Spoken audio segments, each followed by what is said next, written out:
Ya empecé a grabar también. Entendido. Excelente. Perfecto.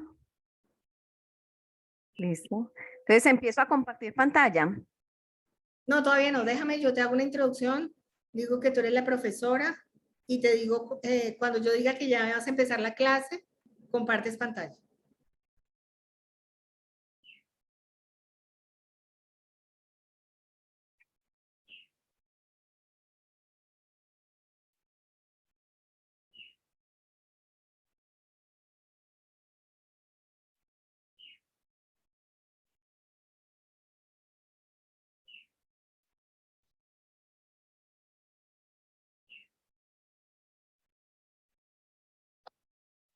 Ya estamos, ¿eh? Perfecto.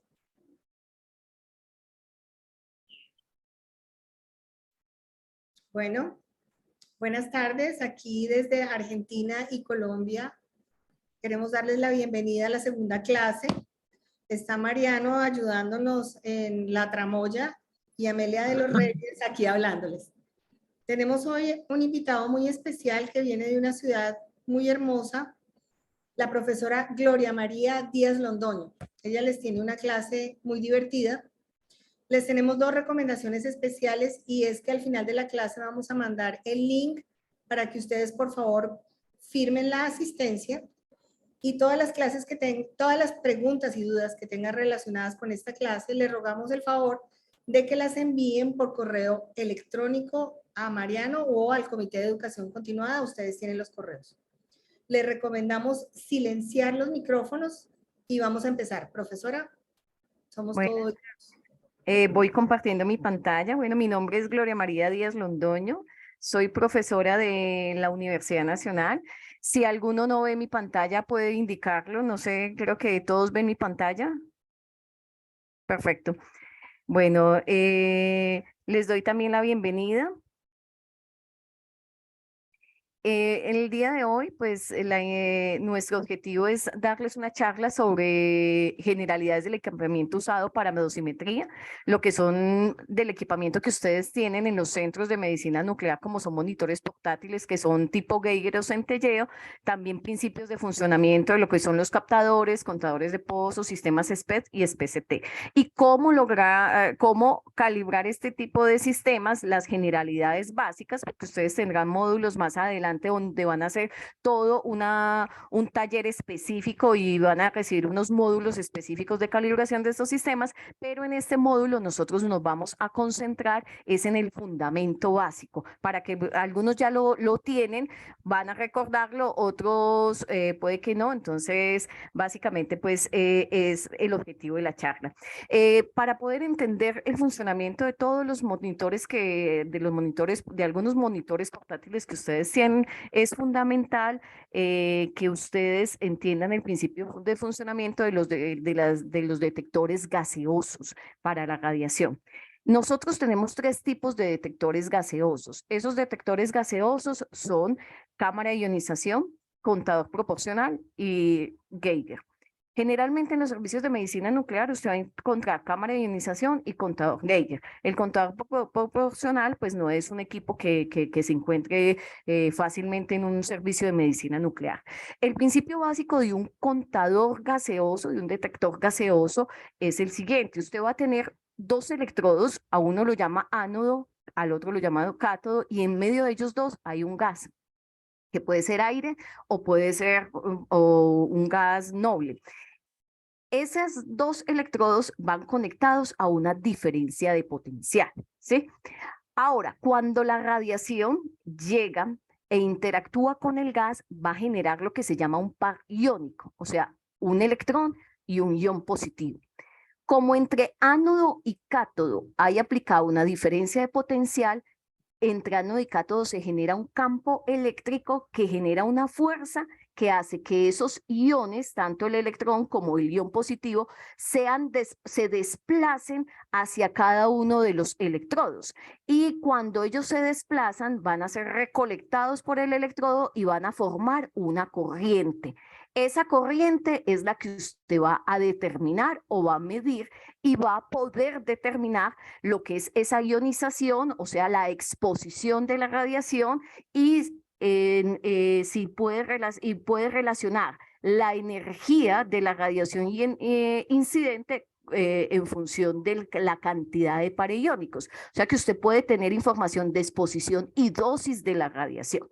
Generalmente en estos, ese es el principio básico, pero esa aplicación de esa diferencia de potencial hace que el principio o que el funcionamiento de los gaseosos cambie. Entonces, cuando observamos esta gráfica que ustedes ven acá, vamos a tener esta señal, que es la señal que medimos aquí de corriente, versus la diferencia de potencial aplicada. Entonces, ¿qué pasa? Cuando usted tiene una diferencia de potencial aplicada por debajo de 300 voltios, el campo eléctrico que se genera aquí no es muy grande y por lo tanto aquí no hay forma de recolectar los pares iónicos que se generan cuando hay interacción radiación-materia, sino que ahí lo que pasa es que se genera el par iónico y luego se recombina, por lo tanto no va a tener una señal.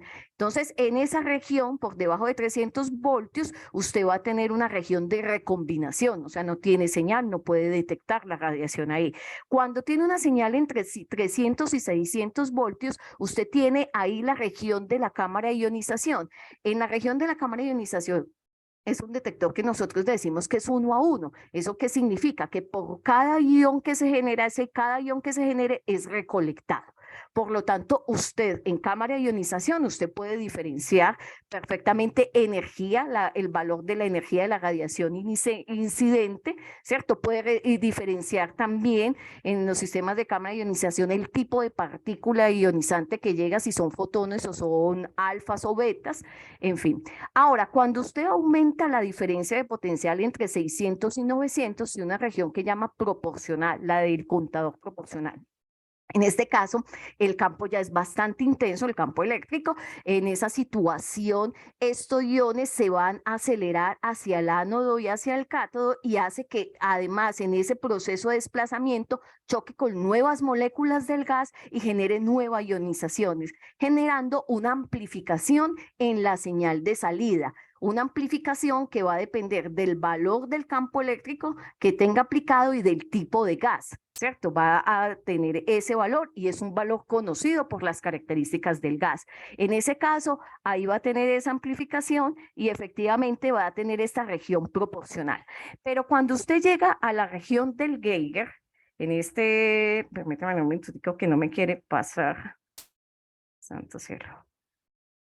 En el Geiger, usted ahí tiene otra situación que va a observar. Usted tiene una ionización primaria en donde va a tener un electrón, va a tener, debido al campo, como va a tener un voltaje mucho mayor de 900 a 1200, va a tener unas ionizaciones que las vamos a llamar ionizaciones secundarias, pero además también va a tener procesos de excitación molecular que hacen que en ese caso haya, en los procesos de desexcitación, haya emisión de radiación ultravioleta, las cuales van a generar nuevas ionizaciones. Entonces aquí se va a generar unas ionizaciones en cadena, que un solo ion genera unas ionizaciones en cadena y genera efectivamente una señal mayor. Pero en el caso del Geiger, este detector, ahí usted no va a poder determinar cuál es la energía de esa radiación incidente, ni tampoco el tipo de partícula que le va a llegar. Simple y llanamente usted va a poder determinar si tiene o no tiene radiación, ¿cierto? Y cuál sería, pues, la exposición que tendría, pero no puede hacer esa situación por el mismo funcionamiento. Ahora, en el caso de los servicios de medicina nuclear, usted tiene dos detectores básicos. Uno que es cámara de ionización, que ese es el que usted conoce como activímetro o calibrador de dosis. Eso es un funcionamiento de cámara de ionización, como les decía, es un detector 1 a 1. En este caso que ustedes ven acá, o en la figura que observan, ve perfectamente aquí la configuración del equipo que tiene. Internamente usted va a tener un electrodo, que es el que llama el ánodo, que es el electrodo colector, tiene un electrodo externo, que es el cátodo, ¿cierto? Sobre los dos usted aplica la diferencia de potencial, luego hace la recolección de la señal, esa señal va a un circuito del electrómetro y va a la consola donde usted o va a ver o al visualizador donde usted ve la unidad, en este caso de las desintegraciones que tiene o la actividad, que en este caso aquí vemos una medida de microcurio, ¿cierto? También la puede tener en becquerel. Entonces, este es uno de los funcionamientos que tiene tipo cámara de ionización, que es el contador, lo que es el calibrador de dosis o el activímetro, como le diga, pues no sé, cada uno en distintas regiones de América Latina le dicen de una u otra forma. Ahora, los otros contadores que usted tiene son los monitores portátil tipo Geiger. Estos monitores son monitores que efectivamente usted puede utilizar para evaluar ese levantamiento radiométricos o evaluar cuáles son esas dosis de áreas pues, que tendría para evaluar pues, los blindajes que tenga de las zonas. También puede tener este otro detector que aquí aparece de donde tomé la imagen, que pueden ayudarle a medir, por ejemplo, contaminaciones superficiales. Todos estos detectores son detectores pues gaseosos y este es el funcionamiento pues del Geiger como tal. Ahora, estos detectores, como les decía, son muy usuales en sus servicios, pero ustedes los tienen para unas aplicaciones específicas. En este caso, nosotros ahorita vamos a ver algunos elementos de que para poderlos utilizar en la dosimetría. Todos estos detectores ustedes los pueden calibrar precisamente para hacer cálculos de dosimetría, que ya ahorita les mostraré pues el concepto. Ahora, ¿cuál es la otro grupo de detectores que ustedes tienen en los servicios? Son los detectores de centelleo. Un detector de centelleo, el principio básico de funcionamiento o la estructura básica de un detector de centelleo es el siguiente. Usted va a tener aquí primero un cristal centellador. A ese cristal es al cual va a llegar la radiación. ¿Sí? Ahí llega la radiación y van a hacer las interacciones. En este caso, nosotros vamos a tener son radiaciones indirectamente ionizantes, que son rayos X o rayos gamma. En el caso de medicina nuclear, son gamas que nos van a llegar. Esas gamas interactúan con el detector y van a generar, la interacción radiación-materia genera tres efectos básicos. Efecto Compton, dispersión Compton, efecto fotoeléctrico, y si la energía es mayor que 1022 kiloelectronvoltios, tiene producción de pares. Pero en el caso de medicina nuclear son energías pues muy por debajo de esos 1022 kiloelectronvoltios. Entonces aquí usted va a tener principalmente dispersión Compton y efecto fotoeléctrico. En todos esos dos efectos siempre hay en el fotoeléctrico hay una absorción del fotón y hay una liberación del electrón. El electrón que se libera acá en este cristal, como esto es un cristal centellador, él tiene unas moléculas, ¿cierto? Que cuando ese electrón empieza a chocar, ¿sí? Porque los electrones interactúan mediante colisiones, empieza a chocar con esas moléculas del cristal, genera excitaciones en esas moléculas y en la desexcitación hay emisión de fotones luminosos, ¿sí? De ese electrón que se liberó en la interacción radiación-materia. Entonces, esos fotones luminosos que se liberan ahí van a ser proporcionales a la energía. Sí, la cantidad de fotones que se libera aquí luminosos es proporcional a la energía de la radiación que incide, de ese gamma que incide aquí en este cristal centellador. Y entonces esa cantidad de fotones va a entrar a un dispositivo que lo llamamos tubo fotomultiplicador. Pero este tubo fotomultiplicador tiene una ventana de entrada que le llamamos fotocátodo, donde esos fotones luminosos interactúan, hacen un efecto fotoeléctrico, liberan aquí un electrón y el electrón que se libera en el fotocátodo entra a interactuar o a chocar con unas plaquitas que están conectadas a distintas diferencias de potencial, como las vemos acá, y esos choquecitos van a hacer y esas plaquitas se llaman dínodos, que se me olvidaba, dínodos, ellos se llaman con los dínodos. Entonces, cada choque de estos electrones que choca con estos dínodos va a generar a su vez una liberación de más electrones. Entonces, por decir algo, este primero chocó y liberó 3. Luego esos 3 se dirigen al siguiente dínodo y cada uno libera otros 3. Y así sucesivamente van liberando y hace que la señal que sale del fotomultiplicador, que es la que se va a recolectar, esa señal vaya amplificada, ¿cierto? O sea, pues ya no sea un solo electrón, sino que ya sea un flujo de electrones mayor. Esa señal de salida, como la vemos acá, puede tener esta forma o en forma inversa, acorde pues al sistema que tenga, pasa a un sistema preamplificador y luego pasa a un sistema amplificador. Esta señal es una señal de voltaje que va a tener una altura específica. Esa altura va a ser proporcional a la energía de la radiación incidente. Entonces, ¿qué pasa? Que si aquí me llegan fotones o pues de distintas energías, pues yo puedo tener alturas o distintas alturas de voltaje, ¿cierto? Unos de 5, otros de 10, otros de 20, así sucesivamente. O sea, aquí ocurre una dispersión Compton, voy a tener energías menores, ¿cierto? Entonces, aquí él tiene que venir a un sistema que se llama el discriminador de energía, que haga de cuenta usted tiene varios pulsos con distintas alturas y lo que hace es que empieza a clasificar la cantidad de pulsos por cada voltaje que le llegan, ¿sí? Como haga de cuenta haciendo un histograma, como hace un histograma en estadística. Entonces llega y construye esa gráfica, eso lo que hace este circuito aquí discriminador de energía y luego ya lo visualiza. ¿Y qué es lo que usted va a ver al final? Usted va a ver aquí una figura, como la que estoy señalando, en la cual usted puede relacionar aquí abajo la energía, que tiene una relación directa con esas diferencias de alturas de voltaje que tienen ahí, la energía de la radiación, versus la cantidad de cuentas. Entonces va a tener un espectro como este que observa acá. Pero este espectro está relacionando todas las interacciones que ocurren aquí en el cristal, como les dije. Si yo tengo fotones que están llegando, suponiendo que en esta figura, en este ejemplo que tengo acá, esos fotones tienen 1600 kiloelectronvoltios, uno de los fenómenos que ellos van a tener con la interacción radiación-materia es la absorción fotoeléctrica.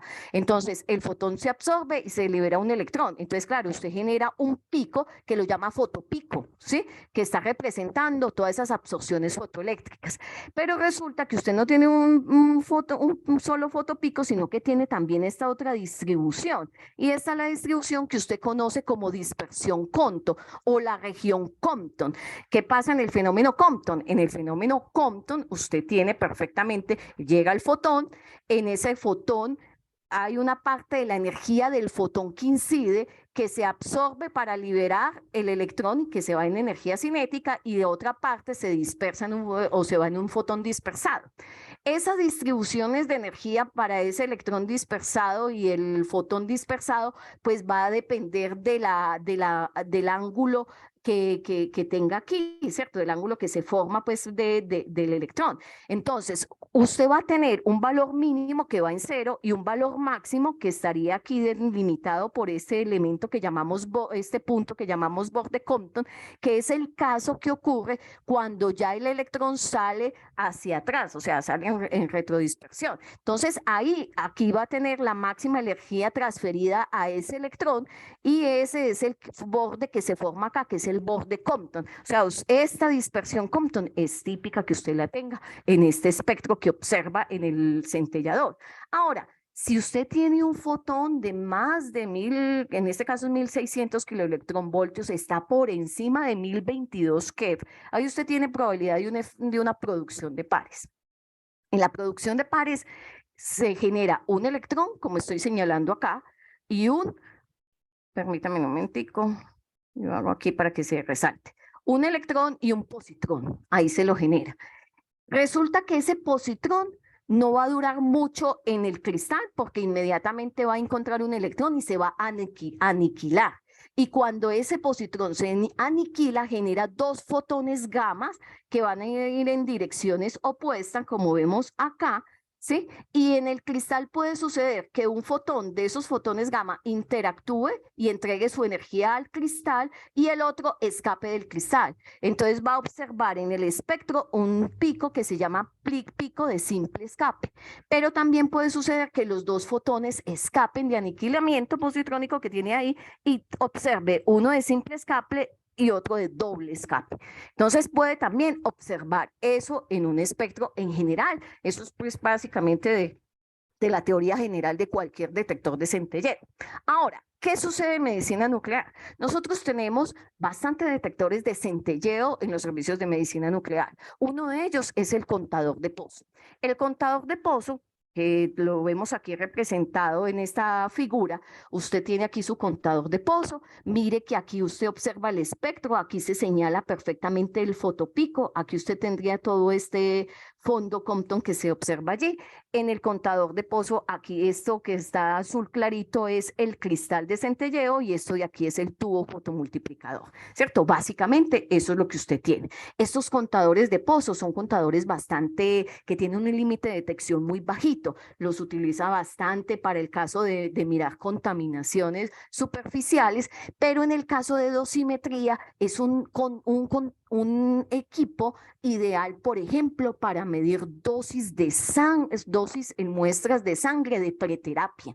Esas dosis de muestras de sangre en preterapia que después le permiten hacer dosis en médula ósea o calcular la dosis en médula ósea, que usted va a ver un módulo específico para eso. En este caso, usted puede calibrar este sistema para hacer esos cálculos, porque esas actividades van a ser muy pequeñas y va a ser ideal pues para esas situaciones. Ahora, ¿qué otro contador centellador tiene o qué otro tipo de centellador tiene? La sonda de captación tiroidea. En este caso, usted tiene aquí, aquí se ubica el paciente o la tiroides del paciente, ahí tiene un detector de cristal de centelleo, tiene el fotomultiplicador y el visor.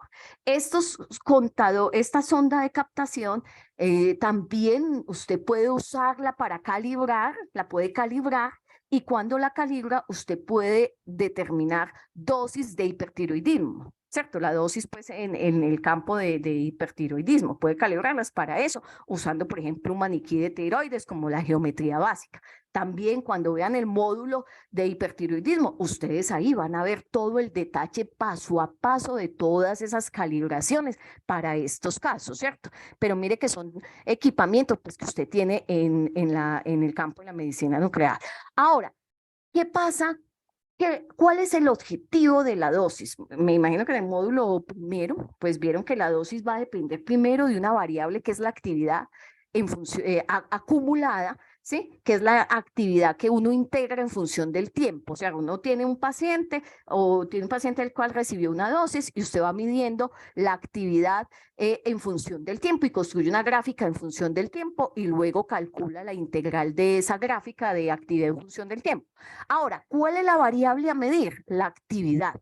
¿Y cómo mido yo la actividad? La actividad va a estar dada por cuentas netas, que es cuando ya resto el fondo, dividido el tiempo, o cuentas por minuto, o tasa pues de cuentas, que puede ser cuentas por minuto, cuentas por segundo, ¿cierto? Todo dependerá del factor de calibración. Entonces tiene cuentas netas sobre el tiempo, divide aquí sobre un factor que llama factor de calibración, y ese factor de calibración, ¿de qué va a depender? Ese factor de calibración va a depender de la eficiencia que tiene el detector, que eso es característico del detector. Si es un detector gaseoso, si es un detector de centelleo, cada uno tiene una eficiencia distinta. Ahora, va a depender de la geometría. ¿Eso qué significa? Que es fundamental que yo que calibre con la geometría a la que yo estoy midiendo. Por decir algo, como les dije anteriormente, yo puedo usar la sonda de captación para determinar dosis en hipertiroidismo. Por lo tanto, mi geometría para calibrar va a ser la tiroides o cuello tiroides. Entonces, para la calibración ahí, yo debo de usar un maniquí de tiroides para hacer esa calibración con la sonda de captación. Ahora, si mi muestra es una muestra de sangre para dosis de médula ósea, entonces mi geometría de calibración sería el vial que tiene con la muestra de sangre. Entonces, ahí yo tengo que obtener esa calibración acorde a la geometría. También depende del tipo del detector y de la energía de la radiación. ¿Qué significa? Que si yo voy a hacer una calibración para lutecio, entonces tengo que utilizar la calibración con lutecio. Si hago para yodo, utilizo el radionúclido que sea para yodo, el de calibración, ¿cierto? En fin, de este tipo de cosas. Y el otro sería usar unos factores de corrección, que ya vamos a explicar por qué hay que hacer correcciones. Aquí multiplico esto por factores de corrección que principalmente se van a ver afectados por la atenuación, la dispersión y el tiempo muerto. Entonces, así determino yo la actividad. Entonces, desde lo experimental y lo que va a ver usted en detalle en los próximos módulos es cómo obtener este factor de calibración y cómo obtener estos factores de corrección, que cuando ya ustedes los calculan, ya definen ya los pueden ubicar para calcular la actividad que tendría para cada, bien sea para determinar dosis en hipertiroidismo o en médula ósea, por ejemplo, o en cuerpo entero, ¿cierto? Para cada uno de los casos. Ahora, estos fenómenos, estos factores que van a hacer que tengamos que determinar para atenuación, dispersión y tiempo muerto, el concepto para atenuación y el efecto de la atenuación, vamos a verlo acá. Usted conoce ya el efecto de la atenuación de la radiación y conoce la ley de atenuación exponencial. La ley de atenuación es algo básico. ¿En qué consiste? Yo tengo una fuente externa, ¿sí?, que emite una radiación con una intensidad I. Tengo un absorbedor, o sea, un material, y aquí tengo un detector. Usted sabe que ese haz de acá llega, interactúa, una parte se absorbe y otros pasan al detector. Esa ley o ese comportamiento que ocurre acá estaría determinado que la intensidad que ve el detector I de X va a estar dado por la intensidad original por E a la menos nu X. Este nu, recuerden que esto se llama coeficiente de atenuación lineal y depende de la energía de la radiación incidente y depende del tipo de material. O sea, esa atenuación va a ser distinta cuando tiene plomo a cuando tiene agua, ¿cierto? Va a ser una atenuación distinta. Entonces, estos coeficientes van a estar dados por esos valores y X va a ser el espesor. Esta es la ley que usted conoce de atenuación exponencial, ¿cierto? Esto funciona muy bien cuando usted tiene fuente externa, unas colimado tipo Pensinville, un absorbedor y el detector. Ahí funciona perfecto. Pero resulta que cuando nosotros hacemos cuantificación de actividad en medicina nuclear, la cosa no es fuente externa, absorbedor, detector, sino que la fuente es un volumen específico y es el mismo paciente. Entonces, si usted tiene acá una fuente volumétrica, como lo estoy pintando aquí en la figura 14, que es este que tenemos aquí, va a tener emisiones de fotones en distintos puntos. Entonces, de este punto sale un flujo de fotones acá, de este sale otro. Resulta que el flujo de fotones que sale de este punto tiene que atravesar este espesor, mientras que el que sale de este segundo punto que estoy señalando tiene que atravesar un espesor más pequeño. Por lo tanto, la atenuación acá, los espesores de atenuación van a ser distintos, ¿cierto? Entonces yo no puedo decir que es el menos nu X, un X específico, sino que tengo que hablar de un XUI, ¿cierto? Un XUI porque van a ser distintos en cada punto que tengamos acá. Ahora, el paciente, como va a ser la fuente de radiación o va a estar ubicado en un órgano específico, resulta que los fotones que salen del órgano que está emitiendo la radiación, pues no va a encontrarse un medio homogéneo como el que estoy pintando acá, sino que va a tener que atravesar el órgano, tejido graso, músculo, hueso, en fin, porque no somos homogéneos. Entonces resulta que va a tener, en ese caso, ya no unos X distintos fuera de los XUI que va a tener distintos, sino que va a tener coeficientes de atenuación, porque dependen del material, distintos. Entonces, el material azul tiene un coeficiente de atenuación y el verde tiene otro. Entonces, aquí estos fotones tienen que atravesar primero este espesor y luego este otro espesor en un material distinto. Entonces, aquí en esos efectos de atenuación es necesario contar con la información de los coeficientes de atenuación y espesores y ahí para poder hacer calcular el factor de corrección de atenuación y ahí va a ser muy importante que nosotros podamos tener una imagen de tomografía, ¿cierto? Un scan de tomografía del paciente específico para hacer el cálculo de esa corrección por atenuación, que ustedes la van a ver en la próxima semana en ese módulo. Ahí les van a hacer un ejemplo avanzado, en los que van a hacer el curso avanzado, van a hacer un ejemplo específico para hacer ese cálculo del factor de atenuación. Pero ya sabe cuál es la razón de que yo tenga que calcular ese factor de corrección con todas esas características, ¿cierto? Porque es necesario. Ahora, hay otro fenómeno que está incluido aquí, que es la dispersión. Resulta que los fotones que tenemos acá interactúan con la materia, el paciente va emitiendo, interactúan con la materia, pero en general va a tener efecto fotoeléctrico y dispersión Compton. La dispersión Compton está presente todo el tiempo, usted no puede eliminar esa dispersión Compton, ¿cierto? Entonces, ¿qué pasa? Si el fenómeno, la dispersión Compton no existiera, usted observaría en el detector un piquito gaussiano súper bonito, bien definido. Pero resulta que como tenemos dispersión Compton y además hay radiación de fondo, ese piquito pulidito, que sería lo ideal que tendríamos, se va a ver desplazado hacia arriba un poco, como lo observamos aquí en esta grafiquita que tenemos aquí punteada, ¿cierto? Eso es lo que usted va a observar a la hora de definir el pico. Entonces, cuando usted observa este piquito que ve acá, ¿cierto? Mire que él está por encima y que todo lo que está por debajo de ese levantamiento de ese piquito es todo lo que es la dispersión, ¿sí? Entonces, aquí hay que implementar técnicas de dispersión que muchos de los software que tienen en los servicios ya tienen incluidas dentro del software la corrección por esa dispersión. Entonces, esa dispersión la calcula usted. Por ejemplo, aquí hay una metodología que es muy común utilizarla, que es el método de las 3 ventanas. Usted define la ventana del pico, del fotopico, y define 2 ventanas al lado y lado, más pequeñas, del mismo tamaño, ¿cierto? Y con eso calcula las áreas que serían proporcionales a esa dispersión y resta esas áreas del área total de ese fotopico, ¿sí? Y calcula cuál sería el conteo o el área total que tendría el fotopico, que es el conteo que a usted le interesa, ¿cierto? Que a usted le interesa saber cuáles son las cuentas que hay en este fotopico para poder determinar cuando tiene el factor de calibración, determinar cuáles son las cuentas por netas pues que tiene allí. Entonces, básicamente, esto es una corrección que hay que hacer o hay que, si lo hace manual, pues tendría que tener en consideración esa estimación de esa dispersión ahí, ¿cierto? Básicamente, pues es lo que tiene en ese caso. Ahora, hay otro problemita que se le puede presentar, pero se presenta es cuando usted tiene altas tasas de conteo.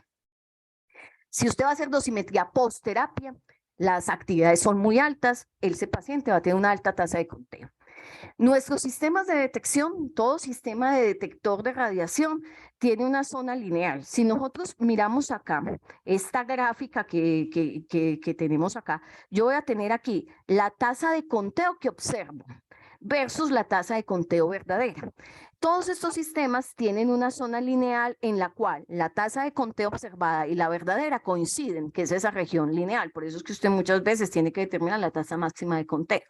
Cuando usted supera esas tasas máximas del conteo, resulta que lo que usted observa va a ser mucho menor que la tasa de conteo verdadera. Y entonces ahí uno habla que tiene pérdidas por tiempo muerto, porque resulta que los sistemas son sistemas que tienen una electrónica y esa electrónica tiene que procesar ese pulso. Entonces, si tiene una fuente que tiene una actividad muy alta, la electrónica no va a ser capaz de procesar toda la radiación que le llega, todos los pulsos que se están generando, entonces no contabiliza esa información. Y generalmente en los detectores pues va a tener sistemas paralizables y sistemas no paralizables, ¿cierto? Entonces aquí es importante que siempre que usted haga la medición esté en esta región lineal. Hay momentos en los que usted puede manejar el tema del tiempo muerto, saber o calcular el tiempo muerto aplicando alguna de las pruebas, pues hay una prueba específica pues para hacer esos cálculos y hace correcciones y puede obtener el valor de la tasa de conteo verdadera.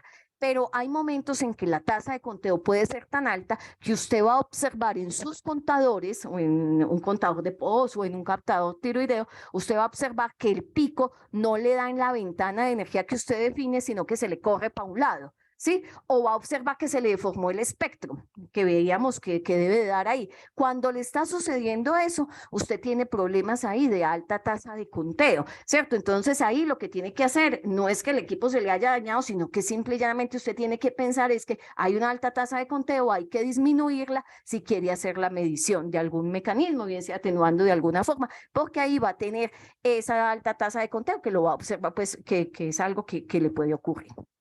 Ahora, ¿Cuáles son los otros dosimetría que puede hacer? La dosimetría que va a hacer con imagen, ¿cierto? Entonces, usted puede hacer dosimetrías o calcular dosis a partir de imágenes planares o a partir de imágenes 3D. En las imágenes planares, pues, se utiliza una gamma cámara, ¿cierto? ¿Pero qué es una gamma cámara? Un detector de centelleo. La única diferencia con lo que hemos visto de los anteriores detectores de centelleo es que primero, el cristal de centelleo que usted va a tener aquí es un cristal primero que tiene un espesor muy pequeño, pero un área muy grande, ¿cierto? Porque así es una gamma cámara. Y en vez de tener un solo fotomultiplicador, puede tener varios, hasta 90 o más fotomultiplicadores. Entonces, eso es lo que usted tiene acá. Y además tiene que tener un colimador, ¿sí? Porque el colimador es el que le vaya a dar la información para que se forme la imagen, ¿sí? Porque cuando salen los pulsos de voltaje de aquí del fotomultiplicador, estos van a pasar por un sistema de amplificación y luego van a un sistema que le llamamos a un circuito de posicionamiento. Ese circuito de posicionamiento es el que va a ubicar el punto y va a definir cuántas cuentas hay en cada punto XY, ¿cierto? Sobre el área de la gamma cámara. Sobre el área de la gamma cámara va a determinar cuántas cuentas hay en cada punto, ¿cierto? Para que usted pueda observar en el monitor la imagen. Ahora, ¿cómo se genera esa imagen? ¿Cómo funciona? De la siguiente manera. Tenemos aquí el paciente. Este es el órgano. Ese órgano está emitiendo radiación. Pero él, vamos a decir que emite 4 rayitos nomás, 4 fotones. El primero es el A. Resulta que este fotón A llega y pasa por uno de los huequitos. Aquí tenemos un colimador de huecos paralelos. Entonces él pasa por este huequito. Y cuando pasa por el huequito llega al cristal. Y cuando llega al cristal, ahí ocurren las interacciones. Y como es un centellador, genera un flujo de luz. Que este conito de luz es este azulito que vemos aquí, que llega a este fotomultiplicador y un poquitico a este segundo de acá. Entonces, ese flujo de fotones está indicando pues que ahí se está formando esa interacción, porque ahí se absorbió toda la energía. Ahora, puede suceder lo siguiente, que tiene un fotón B que sale del paciente, pasó el huequito del colimador, interactuó en el cristal, pero ahí hizo una dispersión Compton. Entonces, parte de la energía le generó este flujo de luminoso que va a detectar este y este fotomultiplicador, y como se genera un fotón disperso, que luego ese fotón disperso hace otra interacción y hay una absorción fotoeléctrica, genera este otro flujo. Entonces, este mero fotón B generó un evento de dispersión en el detector que va a ser detectado por estos dos fotomultiplicadores y por este de acá también, ¿cierto? Obviamente, en este caso va a tener unas alturas mayores que a las de acá, y entonces ahí es cuando va a haber ser contabilización, porque es que la electrónica interpreta lo que le llegue, ¿cierto? Esos pulsos, el procesa son estas señales de salida, ¿cierto? Ahora, suponga que tiene un evento de dispersión en el objeto, que ya vamos a profundizar un poco más en lo que le acabé de decir. Entonces, este fotón viene dentro del paciente, pero en el paciente hace dispersión Compton. Parte de la energía se absorbe y sale un fotón dispersado. Ese fotón dispersado pasa por el huequito del colimador, que es el C, hace absorción fotoeléctrica y genera pulsos de voltaje, una señal de salida acá en estos dos fotomultiplicadores, ¿sí? Luego tiene también el D, el fotón D. En este caso, este fotón sale en dirección hacia el detector, pero atraviesa el espesor septal de este colimador, o sea, atraviesa el espesor de plomo del colimador y ahí se dispersa y llega aquí al cristal y hace también ya absorción fotoeléctrica y genera este flujo. Entonces, ¿qué pasa? Cada uno de los fotomultiplicadores, como le llega este fotones luminosos, cada uno de los fotomultiplicadores va a generar señales de salida como las aquí, como las que tenemos pintadas aquí en púrpura, pero de distintas alturas. Entonces, supongamos que en este primer evento que ocurrió acá, el flujo luminoso llegó a este fotomultiplicador y llegó a este otro fotomultiplicador. Entonces, ¿qué pasó? Ese flujo luminoso generó, aquí llegó una cantidad mayor, una altura mayor y aquí una menor. La ventaja de esto es que tiene dos señales, o sea, él les tiene que ubicar dónde ocurrió el evento. ¿Qué hace el sistema o qué hace la electrónica? Que en forma muy resumida, ¿qué hace la electrónica del sistema SPEC? Lo que hace es lo siguiente, él coge y dice, vea, yo tengo esta señal 1, tengo esta señal 2. Resulta que todos los fotomultiplicadores tienen el mismo diámetro que va a ser D. Resulta que el evento ocurrió a una distancia de 1 del centro y a una distancia de del centro del primer fotomultiplicador y a una distancia de 2 del centro del segundo fotomultiplicador, ¿cierto? Pero la suma de estos dos me da el diámetro entre los dos, ¿cierto? Entonces, ¿qué pasa cuando la electrónica procesa esto? Entonces, él va a tratar de ubicar el punto de 1 y el punto de 2, ¿dónde quedó ese punto? ¿Y cómo lo ubica? Acorde a la altura que tiene la señal S1 y S2. Lo multiplica, aplica esta expresión y ya ubica, vea, el evento ocurrió aquí en este punto y ahí genera la cuenta, que es la que usted va a ver en la imagen cuando usted va a ver el conteo, las cuentas que tiene donde hay mayor, pues donde está el órgano que está emitiendo la radiación. Obviamente en medicina nuclear tenemos unos eventos de dispersión que hace que usted en la imagen tenga eventos o tenga conteos fuera de la región que está emitiendo. Esa imagen de medicina nuclear es una imagen que le va a permitir tener información del funcionamiento del órgano, pero esa morfología no va a ser muy buena y también tiene mucho blur, ¿cierto? Mucha borrosidad pues alrededor de todos estos eventos de dispersión que pueden ocurrir. Entonces, básicamente, eso es lo que está ocurriendo y así es como usted obtiene esa información. Ahora, cuando usted utiliza esta imagen para el caso de dosimetría, pues en esta imagen usted tiene que tener en cuenta efectivamente cuántas son las cuentas, calibrar el sistema también con una geometría de referencia para calcular la actividad y además aplicar lo que son las correcciones por dispersión y también por atenuación, ¿cierto? Igual que en los otros casos. Sí, pero ya con haciendo la calibración sobre la imagen directamente. Ahora, cuando usted va a hacer dosimetría 3D, pues usted va a utilizar el sistema SPED. En este caso, pues lo vamos a dar muy resumido para que tengamos en cuenta. Cuando usted tiene una gama cámara, tiene 1 o 2 cabezales, usted la pone a rotar y básicamente usted de las proyecciones que se tienen, calcula y hace el software de reconstrucción del algoritmo de reconstrucción de imágenes, le genera esa imagen 3D. Entonces, miremos más o menos cómo entender el funcionamiento. Suponga que esta es su gama cámara acá. Ahí vemos el colimador. Esta es la primera imagen que ella adquiere. El perfil de la imagen o lo que va a ver esta primera toma, él está mirando este objeto, suponga que aquí tiene este punto y tiene este punto.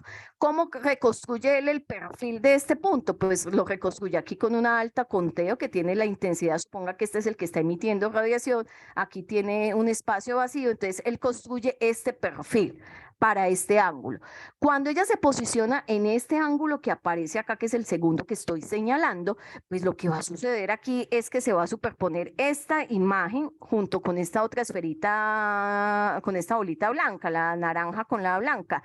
Y entonces lo que va a observar, el perfil que observa el sistema es este perfil que vemos acá. Ahora, cuando la gama cámara hace esta otra rotación, el perfil que él reconstruye es este. Y en esta otra posición es este. Entonces, él coge cada perfil de estos, los ingresa al algoritmo, que en estos casos nosotros tenemos un algoritmos de tomografía computarizada de emisión, porque resulta que es el paciente el que emite, ¿cierto? Es el que emite la radiación. Entonces, este algoritmo es el que hace la reconstrucción a partir de estas proyecciones y genera una imagen de salida, ¿cierto? Que es la que usted finalmente es la que está viendo y es la que le va a cuantificar sobre la que usted va a trabajar, ¿cierto? En ese caso, básicamente. Ahora, ¿cómo es esa reconstrucción tomográfica? Veámoslo, afirmémoslo acá.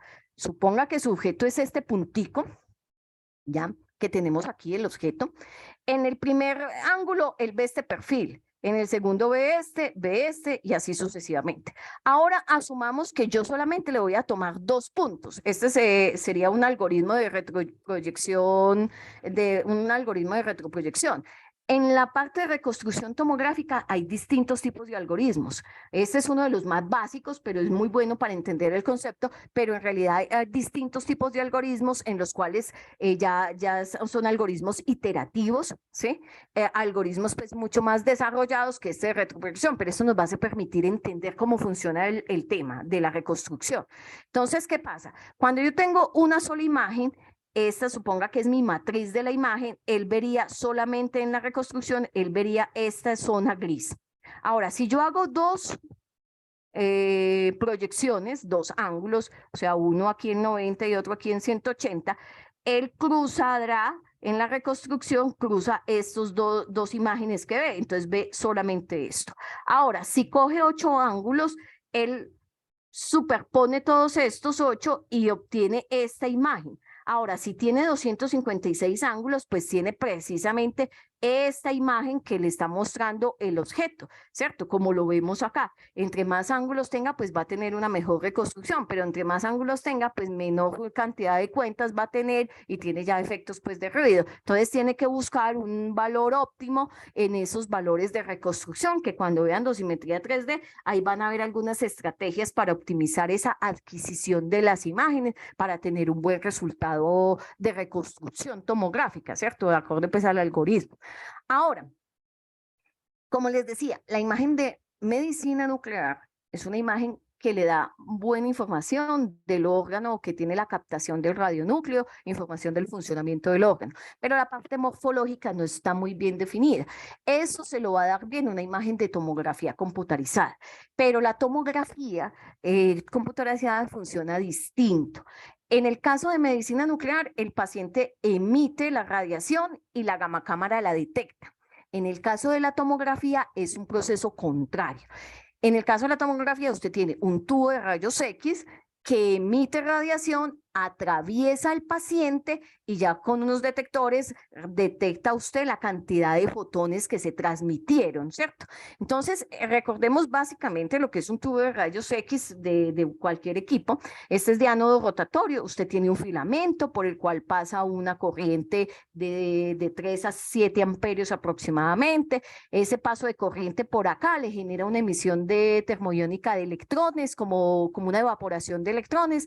Luego esos electrones son acelerados a través de una diferencia de potencial que usted pone, que puede ir de 80 a 140 kilovoltios. Eso hace que estos electrones se aceleren, choquen contra un ánodo que es rotatorio y generen en esa interacción una emisión de rayos X. Recuerden que los rayos X aquí sí no son monoenergéticos, sino que son un espectro de radiación de rayos X. Tiene los picos característicos y la radiación pues de frenado. Entonces ese es el espectro que sale de ahí, o fotones de rayos X. Entonces usted tiene aquí su tubo de rayos X, su paciente, estos rayos X atraviesan el paciente, una parte se absorbe, otra se transmite, ¿cierto? Como esta es la información que se obtiene acá, nosotros tenemos aquí que la reconstrucción tomográfica que se hace en estos equipos es una reconstrucción tomográfica o son algoritmos de reconstrucción tomográfica de transmisión, porque lo que está midiendo es los fotones que se transmiten. Entonces, cuando usted ve una imagen de rayos X, usted ve que esa imagen lo que le está dando es información de los números de las unidades Hounsfield o de los números CT y que de acorde al tipo de órgano, si tiene hueso o tiene tejido blando, va a tener unas unidades Hounsfield distintas. Como es un funcionamiento, como les decía, de transmisión, la información que contiene las unidades Hounsfield son la información de los coeficientes de atenuación lineal, ¿sí? Que son los que están midiendo esa atenuación que ocurrió cuando los rayos X pasaron el paciente. En el caso de las unidades Hounsfield siempre están normalizadas con respecto al agua, entonces el coeficiente de atenuación lineal del tejido que estoy analizando menos el del agua sobre el del agua. Eso es lo que es la definición de las unidades Hounsfield. Por eso es que la imagen de tomografía es una imagen que usted puede utilizar para hacer esas correcciones por atenuación, ¿sí? Porque es que la imagen como tal tiene la información contenida de esos coeficientes de atenuación por el principio de funcionamiento que ella tiene, ¿cierto? Básicamente. Ahora, generalmente muchos, pues ustedes lo deben conocer, tiene su cabezal de gamma cámara, aquí tiene el gantry del sistema CT, y las imágenes que obtiene, pues va a ser una imagen de SPED que tendría aquí, la que genera el sistema de SPED, y la del CT. Cuando las fusiona, pues tiene una tremenda imagen porque tiene una buena morfología y tiene precisamente donde está la captación del radionúcleo, que puede ser un tumor específico que le está dando ahí. Entonces, básicamente, cuando usted tiene imágenes SPED-CT, Incluso en el caso de diagnóstico, pues es bastante buena, pero en el caso de la dosimetría también, ¿cierto? En el caso de la dosimetría va a tener la imagen CT que le va a permitir calcular factores de corrección, hace las calibraciones, calcula el factor de calibración y además puede hacer el factor de corrección por atenuación para hacer esa dosimetría 3D. Entonces va a ser bastante buena pues en cuestión de lo que tendría ahí. Bueno, entonces no sé cómo seguimos con la dinámica y ya, pues hasta aquí eso era la información que quería transmitirles. Espero que les haya gustado. De todas formas, pues estaré disponible para las dudas que tenga.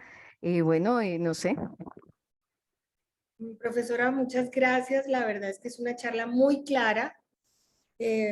Repasamos todos los conceptos, me encantaron sus gráficas. Yo que soy médica nuclear la vi bien, muy entretenida. Les dejé en el campus, lo que pasa es que es un texto que me gusta mucho sacar las imágenes porque son todas coloridas, me encanta. Entonces ahí en el campus virtual que tienen ustedes, ahí está, se lo pasé a Mariano para que se los ubique y cada una de las diapositivas tiene el capítulo y la página donde está por si quieren profundizar en el tema. Muchas gracias, profesora. Bueno, entonces ahora lo que tenemos es 2 anuncios para los participantes. Les acabo de mandar el link de participación. Debo tener 88 encuestas firmadas. Por favor, les pido que no se vayan sin firmarlas. A la profesora Gloria Díaz, muchas gracias. Esperamos volverla a ver en esta y en otras muchas charlas. Muy claro todo. Mariano, tú que estás en Tramoya, Natalie, ¿quieren hablar algo? Hola, Doc. Yo quería pues simplemente agradecerle a la profesora Gloria porque pues aparte tiene un montón de experiencia en el tema y compartirlo está muy bien y se nota que domina el tema y que lo puede compartir y eso me gusta mucho. Y el acentico también nos ayuda a que le sigamos la conversación, entonces eso está muy bien. Y a los participantes, pues recordarles que ya esta es la última semana que solamente tenemos repaso de conceptos y que ya a partir de la próxima semana empezamos con la modalidad de énfasis en algo dosimétrico que representa taller. ¿Listo? Entonces, con esto terminamos como esta parte de conceptos antes de meternos ya en manos a la obra con dosimetría. Era lo único que quería decirles. Bueno, Mariano, ¿quieres despedirte? Yo, gracias a todos. Ahí les volvimos a enviar el link, perdón, que nos había quedado en la sala de espera. Así que si hay alguien en la sala de espera, nos quedó ahí, pero ya lo reenviamos, así que lo tienen todos ahí. No se vayan sin firmar. Y nada, gracias Amelia por tu tiempo y a la profe Gloria también. Y me encantó la clase a mí también. Me quedó muy claro un montón de conceptos, así que nos vemos el lunes. Bien. ¿Sí? Bueno, Esperen, a ver qué les está pasando con esperen un segundo. Esperen un segundo. Ustedes, Gloria, si te querés te puedo decir. Amelia, si querés podemos dejar de grabar porque estamos ahí viendo algo del certificado.